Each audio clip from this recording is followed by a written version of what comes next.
Bonsoir à toutes, bonsoir à tous. C'était le 24 février, il y a 3 mois, il y a 90 jours, l'invasion russe en Ukraine débutait. Aujourd'hui, la Russie s'est dite bien déterminée à atteindre tous ses objectifs, intensifiant son offensive contre les dernières poches de résistance. Reportage du côté ukrainien, Marc Mevart et Aurélie Didier. Direction la ligne de front à l'est de Mykolaïv. Cette équipe de télévision se rapproche d'une zone où les bruits de bombardement sont quotidiens. Dans cette tranchée se trouvent des soldats ukrainiens, cachés entre les branches. Depuis le début de la guerre, ils défendent leur position, leur pays. Notre volonté de nous battre nous vient de nos enfants, de nos femmes, de nos parents, de nos familles. Nous sommes ici jour et nuit pour eux. Ces armes sont assez vieilles, nous sommes mal équipés, mais nous donnons encore des coups à l'ennemi.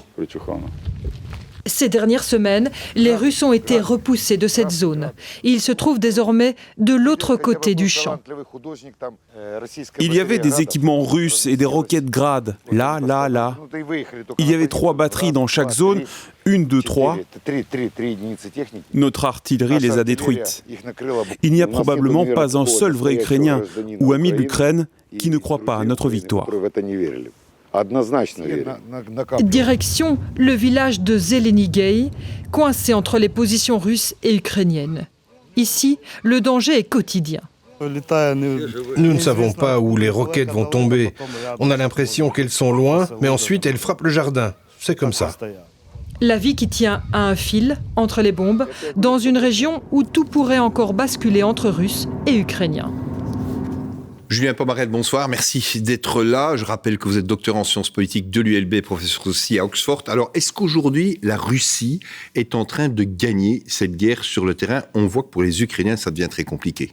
C'est très très tôt pour le dire, pour une première raison qui est que les combats dans le Donbass vont être très très durs. C'est-à-dire le chaudron, comme on l'appelle, de combats très intenses qui se déroulent au sud d'Izium et qui va grosso modo de Severodonetsk à l'est à Sloviansk et Kramatorsk à l'ouest du Donbass, sont des combats qui prennent beaucoup de temps. L'avancée russe est lente parce que ce sont des bastions fortifiés qui prennent beaucoup de temps à prendre. Et ailleurs en Ukraine, Mariupol est prise, mais les forces russes sont épuisées et à Kherson dans le sud et à Kharkiv au nord, là les Russes sont plutôt sur la défensive. N'empêche, les Ukrainiens reconnaissent depuis quelques jours des difficultés, c'est quand même, même en langage de guerre, ça veut dire quelque chose dans le bassin houiller du Donbass, formé, vous l'avez dit, par les provinces de Lugansk et Donetsk. Est-ce que ça veut dire que d'une certaine manière, ça ne ressemble quand même pas à une bataille perdue pour les Ukrainiens ? À nouveau, c'est très tôt pour le dire. Alors, un des objectifs russes, c'est de prendre Severodonetsk et de se diriger vers l'ouest, vers Sloviansk. Le problème étant que toute cette partie-là est constituée d'un réseau urbain très dense, fortifié depuis des mois par les Ukrainiens, donc il va être très dur à prendre, sachant que pour prendre une ville, l'avantage est toujours aux défenseurs, sachant que les unités russes ont démontré une vraie difficulté à opérer ensemble à l'intérieur des villes. Alors, Kharkiv donne l'impression de résister. Kharkiv, qui a déjà repoussé un premier assaut russe en février, ne baisse pas la garde et organise sa défense en vue d'une éventuelle deuxième attaque russe.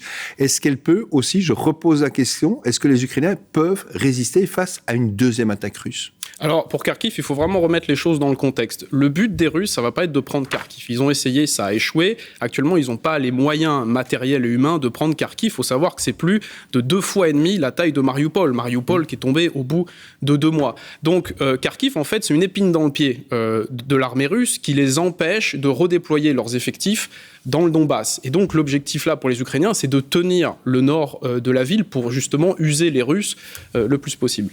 Alors, justement, après près de 3 mois d'interruption en raison de l'offensive russe sur la deuxième ville d'Ukraine, le métro de Kharkiv, qui a longtemps servi d'abri contre les bombes pour les habitants, a repris son fonctionnement. Aujourd'hui, comme le dit un habitant, ça fait bizarre, dit-il.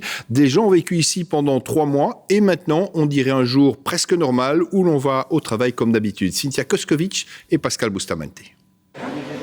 Les quais et les allées du métro de Kharkiv ont pris des airs de dortoir. De nombreux habitants sont venus se réfugier ici pendant les bombardements ou après que leur logement ait été détruit. La vie s'est peu à peu organisée. L'humain, une fois de plus, s'est adapté. Nous sommes dans le métro depuis le 3 mars. Avant cela, nous nous sommes enfuis avec des amis et nous avons trouvé refuge dans un sous-sol.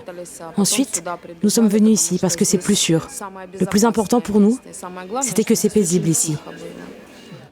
Mais une accalmie relative est revenue dans la région. Et le métro, arrêté depuis presque 3 mois, a commencé à être remis en service. Pour les habitants de Kharkiv, c'est une bonne nouvelle.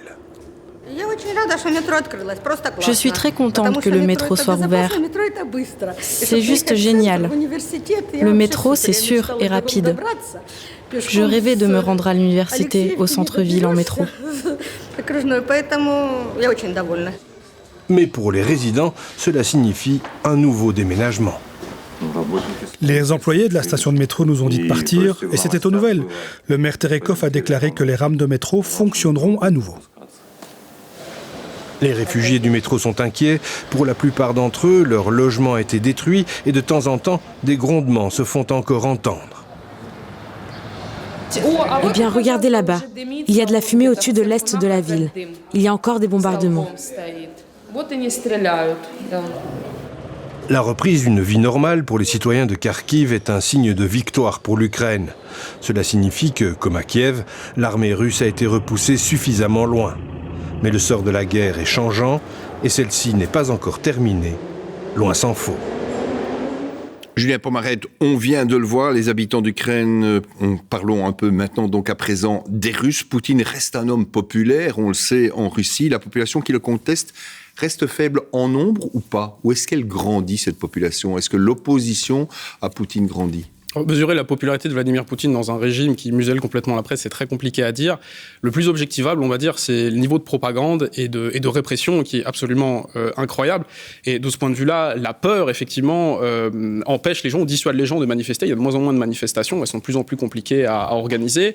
Et dans cette propagande, en effet, assure une forme de légitimité au pouvoir, parce que dans cette propagande, on ne parle pas des 15 000 morts russes, on ne parle pas... ce qu'on voit dans cette propagande, c'est des soldats russes qui distribuent des colis alimentaires aux Ukrainiens. Donc, on va dire, l'aspect sanglant de la guerre n'est pas là, combiné à un régime d'exception qui s'est mis en place, qui permet de faire tenir le régime et de dissuader des formes d'opposition.